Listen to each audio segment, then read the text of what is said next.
Hello বন্ধুরা, আজকে আবার আমি উপস্থিত হয়ে গেছি আপনাদের সামনে একটা বিদেশি ম্যাজিশিয়ানদের ম্যাজিক নিয়ে। তো আজ আমি আপনাদেরকে এই ম্যাজিকটা দেখাবো। তো আমার সঙ্গে বাচ্চাটা রয়েছে, বাচ্চাটাকে নিয়ে আপনাদের দেখাবো। তো যদি আমার ম্যাজিকটা ভালো লাগে তাহলে একটা লাইক করবেন আর কমেন্ট করবেন। আমার জন্য নয়, এই বাচ্চার জন্য একটা লাইক একটা কমেন্ট। তাহলে চলুন আমরা ম্যাজিকটা শুরু করে নিই। তো ম্যাজিক শুরু করবার আগে আমি বাচ্চাটার হাতটাকে আপনাদের দেখিয়ে নিতে চাই যে এই বাচ্চার হাতটা সম্পূর্ণ একটা ফাঁকা হাত। এর হাতের মধ্যে কিন্তু কিচ্ছু নেই, আপনারা দেখতে পাচ্ছেন।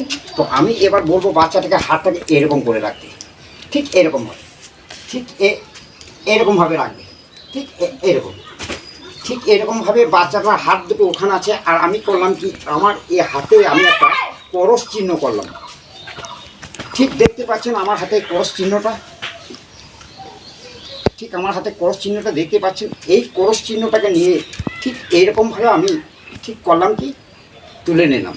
দেখুন আমার হাতে কিন্তু আর করস চিহ্নটা নেই, ঠিক আমি তুলে নিয়েছি। আর তুলে নিয়ে ঠিক আমি করলাম কি, এরকমভাবে ছুঁড়ে দিলাম। তাই এই করস চিহ্নটা আমি ছুঁড়ে দিলাম, ওই বাচ্চার হাত থেকে যেতে পারে? এটা কিন্তু অসম্ভব, তাই না? তো আমি বলবো বাচ্চাটাকে একবার বন্ধ করতে, হাতটাকে ঠিক হাতটাকে বন্ধ করে দিল। আর আমি ঠিক এখান থেকে করলাম একটা ম্যাজিক। আর ম্যাজিক করার সঙ্গে সঙ্গে দেখুন যে আমার হাতে যে পুরুষ ছিল সেটা কিন্তু ওর হাতে চলে গেছে।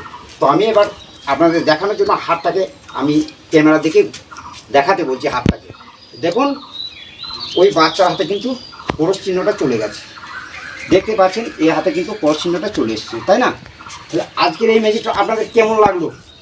আশা করি ভালো লেগেছে। আর যদি ভালো লাগে একটা লাইক অবশ্যই যেন করবেন আর কমেন্ট। তাহলে আজকে ছিল এইটুকুই। আবার দেখা হবে নেক্সট কোনো ভিডিওতে নিত্য নতুন ম্যাজিক নিয়ে উপস্থিত হবো আপনাদের সামনে। তাহলে আজকের মতো আসি, টাটা, বাই।